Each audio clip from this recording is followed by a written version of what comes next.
Di Kalimantan sendiri, beberapa ormas di bawah naungan PKI telah terbentuk seperti Serbupri atau Serikat Buruh Perkebunan Republik Indonesia, Serba atau Serikat Buruh Daerah Otonom bagi pegawai pemerintah daerah, Gerwani, Gerakan Wanita Indonesia, Lekra, Lembaga Kebudayaan Rakyat, dan berbagai ormas lainnya. Melihat perkembangan ini, Hasan Basri yang kala itu pada tahun 1959 ditunjuk sebagai Panglima Daerah Militer 10 Lambung Mangkurat, melakukan sejumlah langkah berani di tengah mulai munculnya perselisihan antara PKI dengan pemerintah pada tahun 1960. Hasan Basri mengeluarkan keputusan sementara melarang kegiatan PKI dalam daerah Kalimantan Selatan. Presiden Soekarno rupanya tak berkenan dengan tindakan Hasan Basri. Meskipun hubungan PKI dan pemerintah sedang kurang harmonis, ia tak ingin kondisi semakin memburuk. Bung Karno masih butuh PKI yang menjadi salah satu pilar dalam konsep Nasakom yang dicetuskannya tahun itu.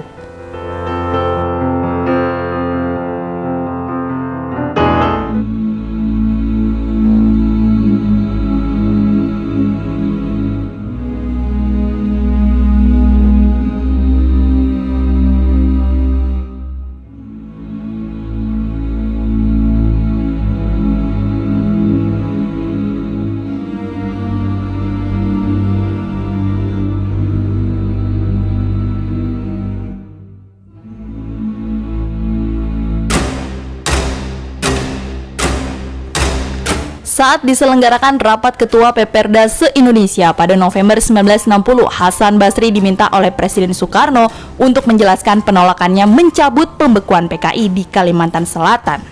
Situasi saat itu sempat terjadi perdebatan panas antara kedua tokoh tersebut.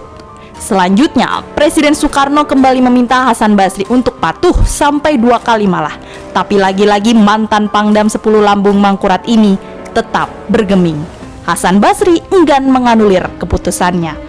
Posisinya ketika itu cukup kuat karena dia duduk sebagai anggota Majelis Permusyawaratan Rakyat Sementara atau MPRS, sehingga Soekarno selaku mandataris tampaknya harus berpikir 1000 kali jika ingin menindak tegas Hasan Basri. Akhirnya diputuskan bahwa tindakan yang dilakukan oleh Peperda 3 Selatan termasuk Hasan Basri di Kalimantan Selatan terkait pembekuan PKI akan diambil alih sendiri oleh Soekarno selaku penguasa perang tertinggi untuk penyelesaiannya.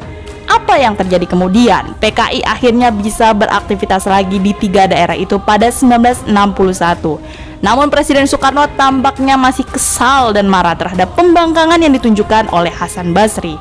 Lantas, bagaimana nasib Hasan Basri selanjutnya lantaran berkonfrontasi langsung dengan Soekarno? Ternyata ia baik-baik saja, statusnya sebagai anggota MPRS ditambah dukungan penuh dari sebagian besar publik Kalimantan. Tampaknya menjadi benteng pelindung yang cukup ampuh bagi Hasan Basri.